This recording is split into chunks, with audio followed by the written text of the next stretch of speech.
Welcome to What Do You Know podcasts. This podcast was created to inspire, to open up those sparks and invite us to what do we each know. Now, my guests come from all around the globe, have experienced, have created, and brought different things into this beautiful world. But what if their journey is just there to be an inspiration for what it is that each of us actually knows? Some of our topics will be about the planet, businesses, money, creation of wealth, relationships, and so much more. And we invite you to listen to this episode of What Do You Know? Hello, everyone, and welcome to this episode of What Do You Know? I'm super excited to bring you one of my cool friends. Her name is Cassy Summers, and she's one of the cool kids on the block in Canada doing some really cool things. And but on a serious note, she's just this magical being that I've adored working with over the years, very creative. I love your diversity in the way that you engage with people, and also the magical mom that you are, empowering your boys to truly embrace their difference to their advantage. So, for today's episode, our topic is being different. Are you using it for you or against you? So, Cassy, do you want to tell them a little bit more about you? Yeah, thank you so much, Lily. It's such a pleasure to be on here with you and chatting. And I'm also so fond of you. We've had a lot of fun together over the years, and I wonder what we can explore here. So mom, like you said, I've always loved difference. I've always been attracted to it, and but at the same time, spent a lot of my life trying to not appear too different and try to blend in. Um, and until I started to really get into consciousness work and exploring really different tools and techniques. And that gave me kind of the confidence to embrace my difference and to start to use it for me and in my life and with my kids and in other areas. So it's been quite a fun journey. Yeah. So before we went live, we were having just a quick conversation because, so often when we look at being different, like I'm the only one in my family with brown eyes. The rest have green eyes. So for me, like growing up, I was different, but it was this, what's wrong with me? How come I'm different? How come I don't have green eyes like the rest of the family? And so many magical capacities, abilities, talents, skills that are so unique and so different than anyone else in my family. But again, looking at the difference, not always as this gift and all the ways we use it to our advantage, but then really sometimes, if not most times, we're using it against us. So, I wanted to have this conversation with you because you do have two incredible young men who we call X-Men, the power superheroes. They're willing to be different, but you're different. And so, like, I really wanted to have this conversation with you of like all these magical people all around the world who make themselves wrong for being different. Like, what else is possible? Yeah, I love that. And, I've been so lucky that I embraced my difference kind of around the time my kids came along because they grew up with that. Like I had a mohawk. I was the mom dropping off my kids at kindergarten. I had a mohawk. So it was like outwardly different. Um, uh, and I remember actually, I want to share this story. It was so powerful. So my oldest, he is now diagnosed with autism and ADHD. We didn't have this diagnosis until about 2 years ago. Did I suspect it? Of course I did. And so now he's in grade 1. Okay, so he's 6 years old, and he came home and said, oh, we're doing superheroes in school. And they had to sketch out what their superhero would look like. And you know how like the traditional like Superman or whatever, it's like they have underwear on the outside of their pants, right? And he said, well, I'm supposed to dress up as my superhero tomorrow. And I'm like, why did the teacher not tell me? Why am I getting such short notice? So I'm like taping like a cape to his shirt in the morning. Like we put underwear over his pants because they were clean, but because that's what he like the whole thing, right? And he shows up and I'm seeing other kids in his class and none of them are dressed up. He made that up. He decided that. But I'm standing on the playground and I just stand there and wait. And he's just so proud. And he's walking up and he's loving his outfit. And I see a swarm of like the older kids start to come. And I'm like, okay, what's going on here? I'm staying close, but I'm not like swooping in, right?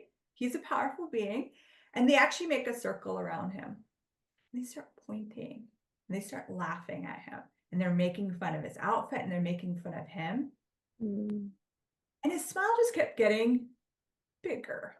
I'm like, what is he choosing right now? What is he being? This is fascinating. And a few moms glance at me and I'm just like, wait, like if he needs me, I'm there, but I'm, and then eventually they just kind of got bored and left. And he runs up to me, he's like, Mom, did you see that? All these kids came up and they were just giving me all this energy. They're just giving me free energy. And I'm like, can you be my teacher? I think he is your teacher. Wow. It blew me away. And I'm like, what if I could be that way with all the judgments of my difference, the judgments of when I show up, strutting my stuff, like embracing who I am. And there will be the people that judge you. And what if that was just free energy? I love that. I really wish I would have learned that tool a long time ago. I spent way too many years worrying about what everyone else thought, like I was the pleaser. I wanted everyone to be happy. My job was to make everyone happy, feel good, And so there was many moments of not embracing that energy that's just thrown at us. And, a lot of times I think it is the kind of like try to protect yourself and put up your walls and barriers and then, like, hey, don't hit me, instead of lower all your walls and barriers. Allow all that energy in. Like your son said, it's free energy you can use to create anything you like. Wow. Oh, it was pretty amazing. And, there's been times where it's not like, there's been times where he's like, as he got older, the judgments bug him, but he's so different. He completely embraces it. And he says all the time, he goes, it only matters what I think of me. He's like, I don't care what other people think of me anymore. He's like, when I did, I was depressed. And he got really depressed at the age of 10 for a short time there. That had a lot to do with his father and other stuff going on. But now he's just like, he inspires everyone around him. His older cousin is like, how are you like this? His little brother's like, how are you like this? He's just embraced it. And we've really looked at, like, the more we learn about autism and explore it from the X-Men perspective, it's like, okay, so what are some of these abilities that you have? They're different, that some people would label as a disability. And how do we turn this and use this to your advantage? And that's been this really incredible exploration that we've been on for the last 2 years. Yeah. Not everyone knows about X-Men, which is a specialty within Access Consciousness. Do you want to talk a little bit about it? Yeah, sure. Oh, it's incredible. You should look it up. But essentially it is if you look at ADHD, autism, OCD, like some of these diagnosed things, dyslexia, like there's, the things. And what if there was something so much more going on with that than we ever imagined possible? And so this specialty actually goes in and unravels some of the places where we're creating it as a disability. It really kind of taps into the energetics of what's going on and allows you to discover, if you're willing, these incredible capacities that you have that we see so often people using against themselves in many, many ways. And so I've loved the X-Men work. And I think the first time I took an X-Men class with Gary Douglas and Diva Diaz, it was years ago. And I remember walking out of that class and I was like, oh my God, this is the first time in my life I don't feel wrong about me. Like there was not a like little molecule of wrongness I could find. I'm like, wow, that's incredible. Yeah. For me, I'm now an X-Men facilitator, and it's interesting. I had the prerequisites to become a facilitator like 4 or 5 years before I actually chose it.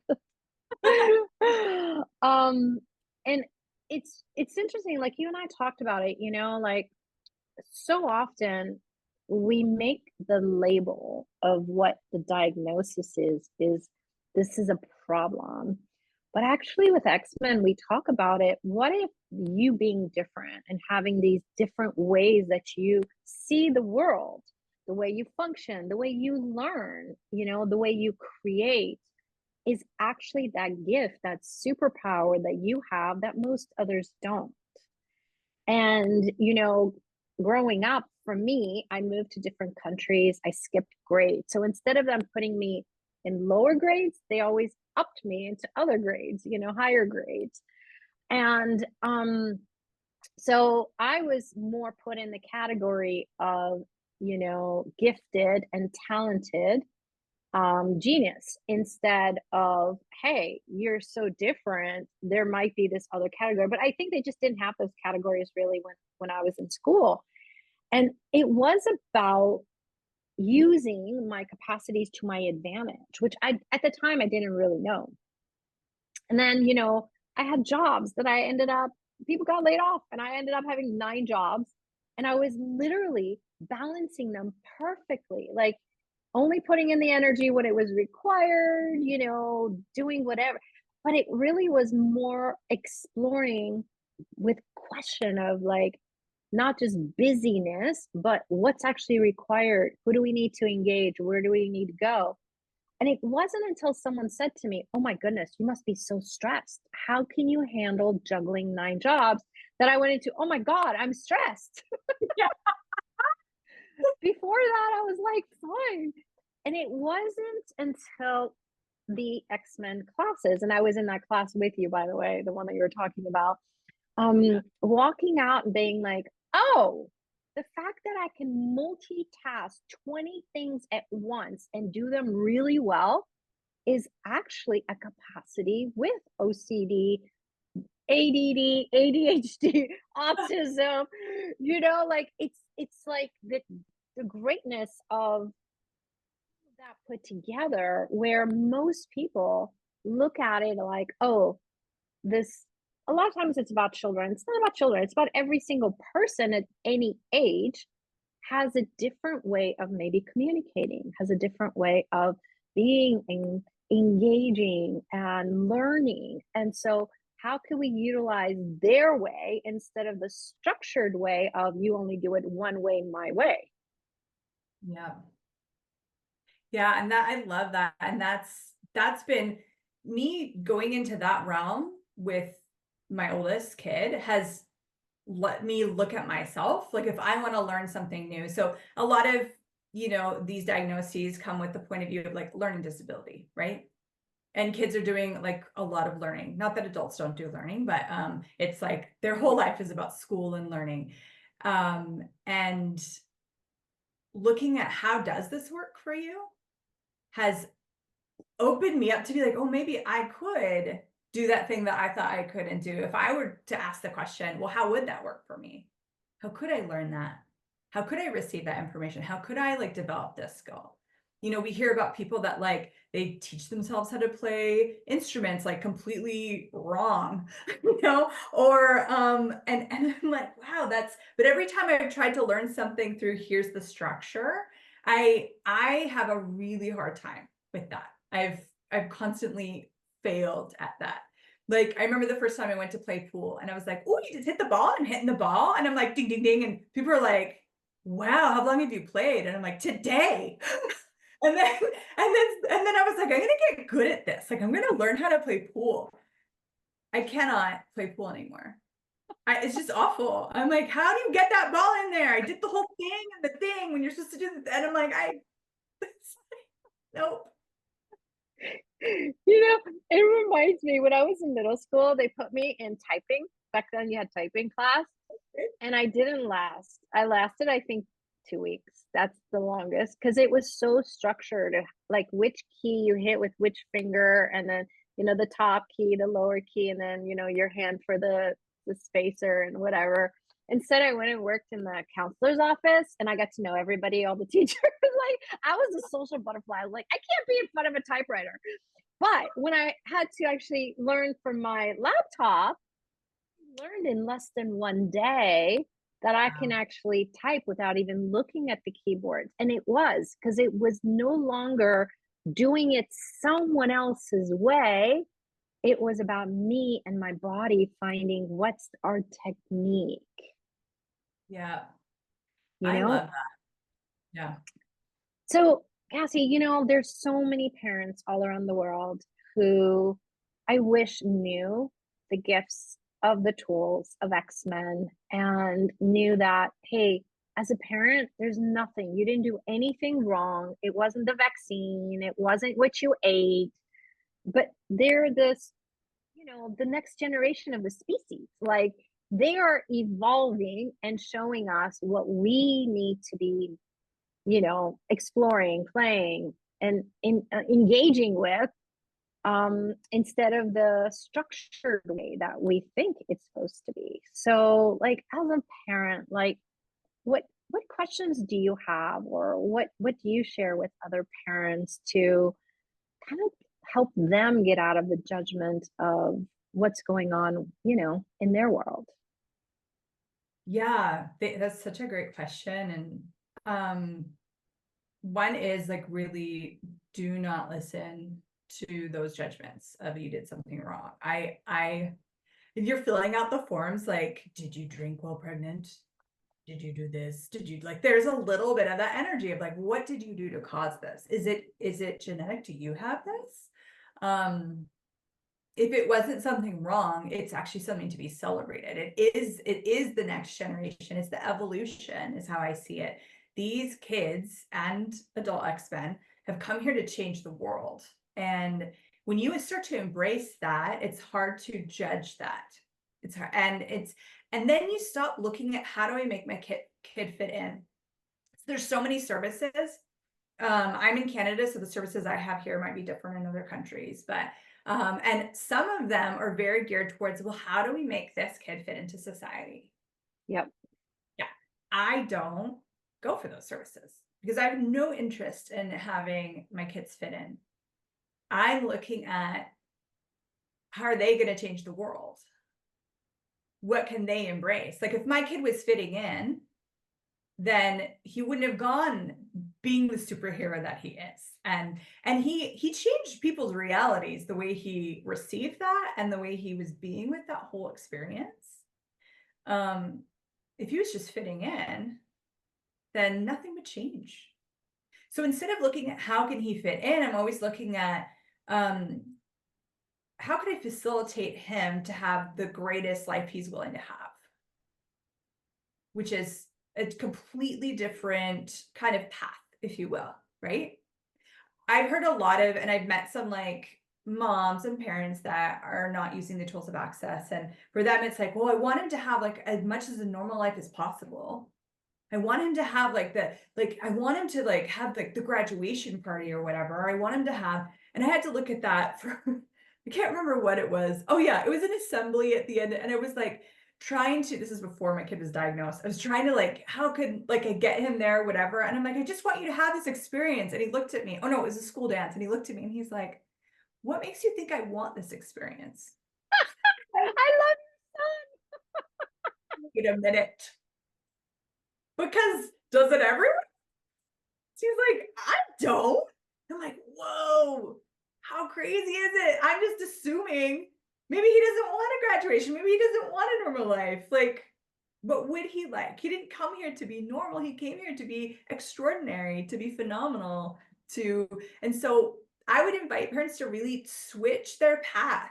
If your path is, how do I give him as much normalcy as possible? How do I, as if that's like, as a parent, you want to give your kids the world, you know, you want to give them everything, but everything that you think is great might not actually match what they think is great. Like a school dance with pumping music and lights isn't great to him. But you know what? At home, we'll put on some like not pumping music and we'll play with like glow sticks and he has a great time and we dance. That's what works for him. So it's like change your, like maybe pivot. If you are like focused on that, then all you will do is judge your kids and judge you, because you'll always make yourself wrong for not being able to get them to do the thing. You know, like my kid can come off as rude because he will say the things in his mind, or he'll say the things that no one was willing to say. And I used to be like, oh, because I'm a recovering people pleaser. I'm still in recovery a little bit on that one. So recovering people pleaser is like, oh, no. Oh, that's going to be our new, our little sign. Little badge or something, recovery people pleaser. And so when instead of making him wrong or even apologizing, which I had to stop myself, I invite him to look at, oh, what are you creating with that? To give him more awareness. Mm. To bring, like, what if it was about making them more aware, not making them more same, making them fit in, making them have things that you've decided that they should have. Yeah. Yeah. I think that is one of the greatest gifts. It's a different story, but like when my kids went in middle school, they're twins, and both of them were in Montessori. Like they were advanced in a lot of ways. And in elementary school, they were like 2 grade levels in math and reading and everything else, you know? And in middle school, we actually got to see online all the scores of everything, you know, like homework, tests, everything. And it was an addiction for me to go as a parent to see how did my kid do today. And I remember one of my daughters, I won't mention her name in case she's listening anywhere in the future. No, I'm just kidding. But she got a C on something. And that was so weird because she had all A's, you know? And then, of course, what's the thing that I do? I'm like focusing on what happened? Why is there a C? You know, and I literally was a crazy maniac going there every day to check. And I had to stop because I realized this wasn't good for me or my kid. And I was inducing her to then no longer trust herself and get into this weird mode that, you know, mom's watching, instead of really what we have is this creationship of adoring each other and being able to talk about anything. And if something's not working, it's okay, it's not working. What else is required, you know? But just asking questions. And I realized, like, parenting in general, like how much it is these structures of the rules and regulations of what works in someone else's textbook version of a parent, instead of everything in my life has been totally different with my kids. And so I really invite what you just said. Like, what if there's no two kids? I have twins and they're totally different, but they came from one egg that split in two and they look identical. Yet their learning is different. The way they engage with the world is different. How they were both amazing straight A students, but they did it in such different ways. And that, you know, we got to look at each individual person, adult, child, or anything else, and just be like, they're an incredible being. What would they like to create, and what's their style? What's going to work for them? And that's why I think the schools of the future ain't going to look the way it looks today, you know? Definitely not. Yeah. And it's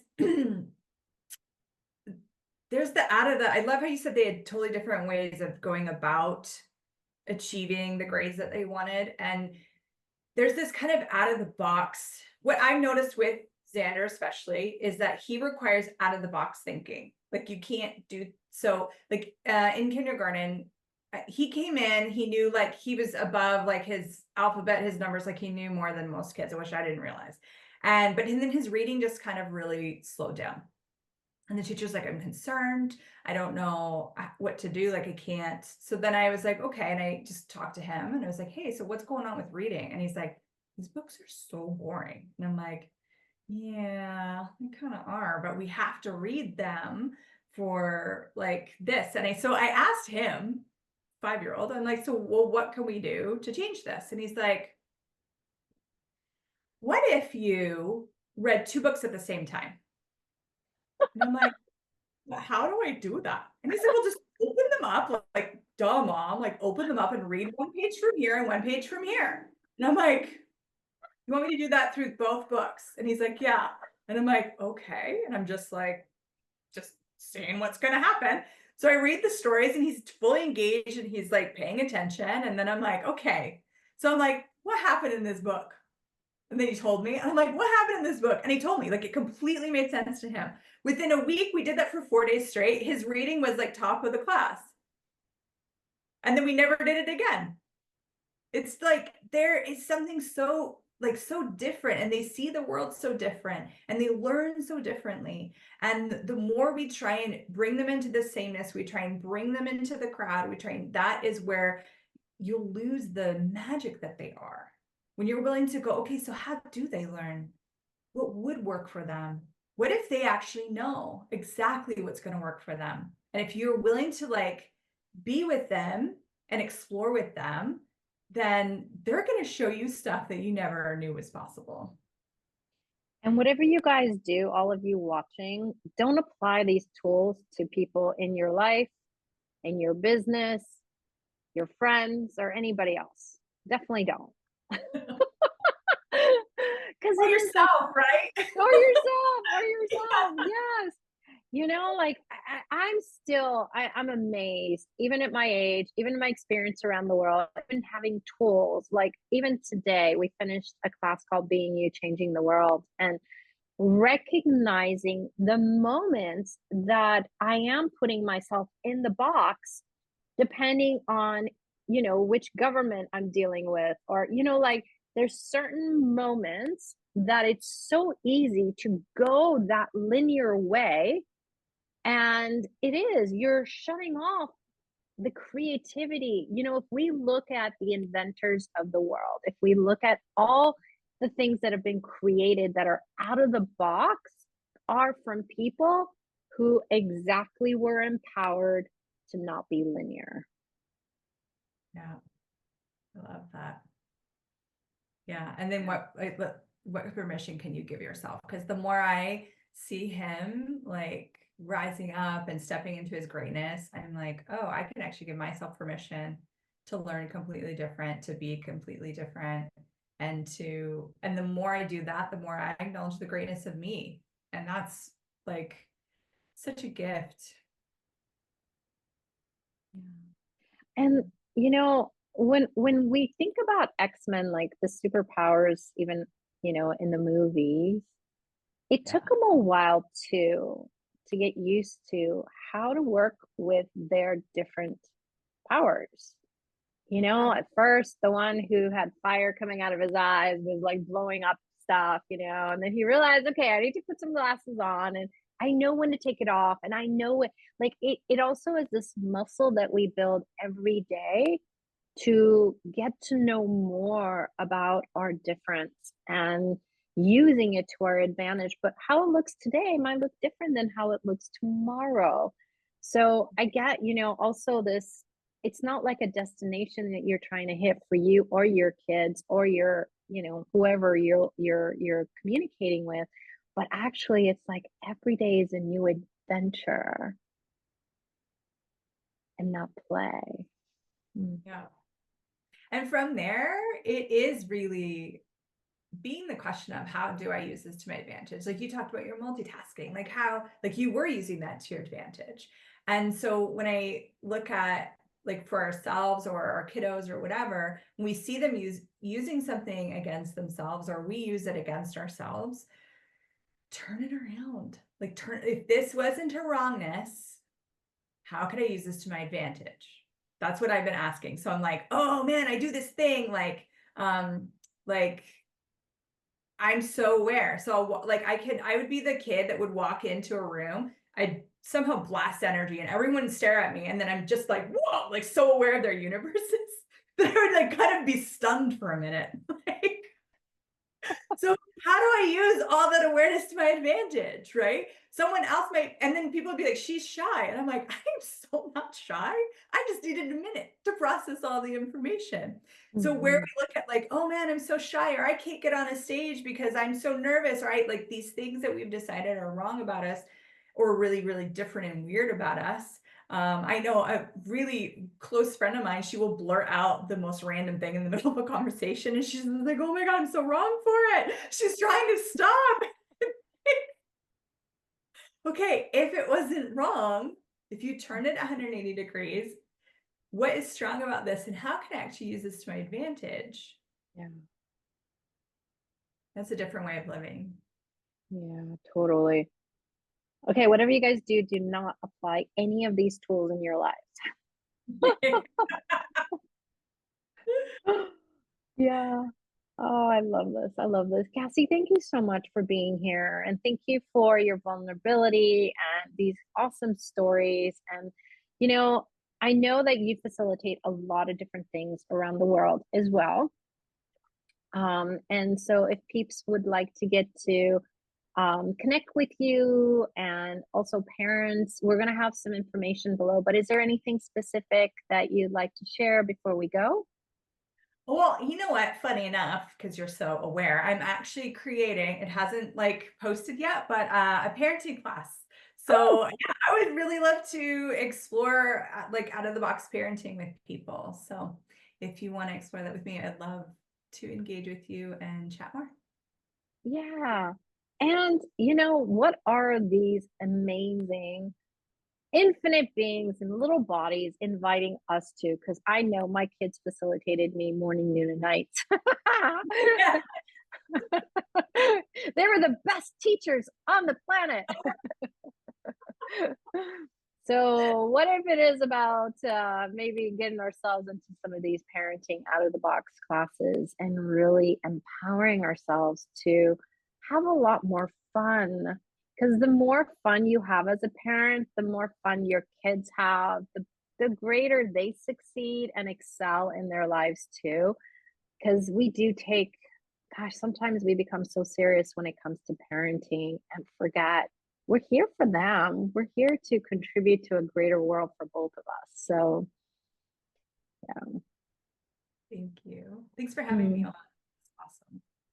All right, you guys, we have a lot of fun classes coming up. I'm even facilitating an X-Men class coming up in September. If you guys want to join us online, yeah, like truly what's possible when we start to look at everything from what's right about this and how can I use this to my advantage. So thank you, Cassie. Thank you for being here. And thank you guys for watching. And please share this to whoever it might contribute to, because one thing for me is what would it take for each parent to know that they're not wrong? What would Oh, that good. be like? Wow. Yeah, yeah. All right, you guys, we'll see you next week. Thank you guys. Bye bye. Thank you for being here for this episode of What Do You Know podcast. We're so grateful you're here. If you have not yet subscribed, you can subscribe below. And will you contribute to assisting us in spreading this out to all others who may be looking for it? And comments below. Let us know. What did you think of this episode? What contribution has it been for you? And also, what topics would you like to hear about? We look forward to hearing from you today and in the future.